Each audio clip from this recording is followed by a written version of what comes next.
Use किए गए ना ये, तो इसका मकसद होता है डिटर्मिनेंट फाइंड करना। ओके, तो यहाँ पे अगर लिखा ना हुआ हो, इस तरीके से लिखा हुआ तो इसका मकसद है ये पूछ रहा है कि इसका डिटर्मिनेंट बताओ। तो बेटा 3/3 मैट्रिक्स का डिटर्मिनेंट, तो इसमें ज़्यादातर प्रॉपर्टीज़ यूज़ होती हैं, आपको ये प्रॉपर्टीज़ आनी चाहिए। ठीक है, डिटर्मिनेंट का अगर लेक्चर आपने नहीं देखा तो वो लेक्चर देखें जिसमें मैंने कंप्लीट डिटर्मिनेंट की प्रॉपर्टीज़ पढ़ा रखी है। ओके, तो बेटा देखें, अगर आपको कोई भी मैट्रिक्स ऐसा गिवन है जो डायगोनल मैट्रिक्स है, तो डायगोनल मैट्रिक्स का डिटर्मिनेंट हम फाइंड आउट करते हैं उसकी मेन डायगोनल एंट्रीज का मल्टीप्लिकेशन।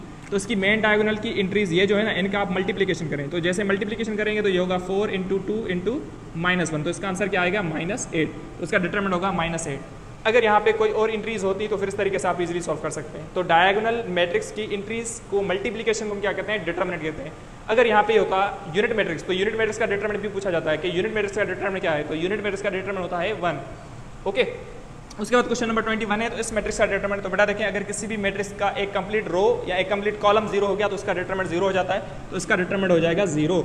अगर यहाँ पे कोई और ऐसा मैट्रिक्स दे दिया जाता है तो फिर वहाँ पे ज़्यादातर प्रॉपर्टीज यूज होती हैं, तो इसके लिए डिटरमिनेंट की प्रॉपर्टीज आपको आनी चाहिए। आगे चलते हैं, स्क्वायर मैट्रिक्स क्या होता है। स्क्वायर मैट्रिक्स ऐसा मैट्रिक्स होता है जिसमें रोज और कॉलम्स बराबर हो जाते हैं, जैसे 2/2 हो गया, 3/3 हो गया, 4/4 हो गया, सारे मैट्रिक्स क्या बन जाते हैं, स्क्वायर मैट्रिक्स। तो इसका भी क्वेश्चन आया है, पूछा गया है ये भी। नेक्स्ट क्वेश्चन है, अगर किसी भी मैट्रिक्स का अगर हम ट्रांसपोज करें, तो ट्रांसपोज किसे हम कहते हैं, to interchange rows into columns. ठीक है, रोज को कॉलम्स में कर देना ट्रांसपोज होता है। अगर किसी भी मैट्रिक्स का ट्रांसपोज करें, सेम मैट्रिक्स आ रहा है तो उसे हम कहते हैं सिमेट्रिक मैट्रिक्स। क्या कहते हैं, सिमेट्रिक मैट्रिक्स। ये भी क्वेश्चन पूछा गया है 18 जून पे जो टेस्ट हुई थी, सेकंड शिफ्ट में या फर्स्ट शिफ्ट में, आई थिंक सो। ओके, तो अगर ये होता है, अगर A ट्रांसपोज -A के बराबर हो जाता है, फिर वो बन जाता है स्क्यू सिमेट्रिक मैट्रिक्स। तो ये चीज़ें आपको आनी चाहिए।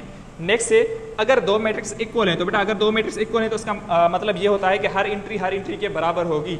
ओके, तो इसका मकसद है अगर ये दोनों मैट्रिक्स इक्वल हैं तो बताओ x + y की वैल्यू क्या होगी। तो बेटा देखें, यहाँ पर x क्या है, ये है, और यहाँ पे x ये एलिमेंट है, तो x किसके बराबर हो गया, 4। x किसके बराबर हो गया, 4। अब यहाँ पे y देखें, ये y है और ये y की वैल्यू है। ओके, तो x की वैल्यू 4, y की वैल्यू 2, तो दोनों को जब आप ऐड करेंगे तो 4 + 2 आंसर विल बी 6। तो इस तरीके से भी क्वेश्चन पूछे जाते हैं। तो दो मैट्रिक्स को इक्वल करके आप इजीली भी सॉल्व कर सकते हैं।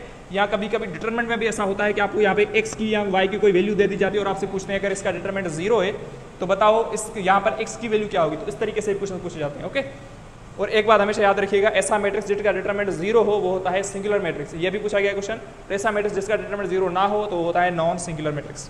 ठीक है, नेक्स्ट क्वेश्चन है, सीक्वेंस सीरीज से क्वेश्चन पूछे गए थे, तो ये भी क्वेश्चन एग्जैक्टली ये सेम ही क्वेश्चन आया था, find the next term of the series. इस सीरीज सीक्वेंस की या नेक्स्ट टर्म क्वेश्चन बता रही है। तो देखें बेटा, यहाँ पे 1 3 7, तो आप मेन देखें यहाँ पे डिफरेंस कितना है। यहाँ डिफरेंस देखेंगे तो इसका डिफरेंस 2 है, यहाँ पे डिफरेंस देखें तो 4, यहाँ पे डिफरेंस देखें तो 8, यहाँ पे डिफरेंस देखें तो 16। अब आगे वाली जो टर्म होगी इसमें डिफरेंस कितना होना चाहिए, तो अगर 16 है तो डिफरेंस कितना होना चाहिए, 32 का डिफरेंस होना चाहिए। तो जैसे आप 32 का डिफरेंस यहाँ पे करेंगे तो इसका आंसर आएगा 63, तो इसकी नेक्स्ट टर्म क्या हो जाएगी, 63। फिर आगे वाले डिफरेंस कितना हो जाएगा,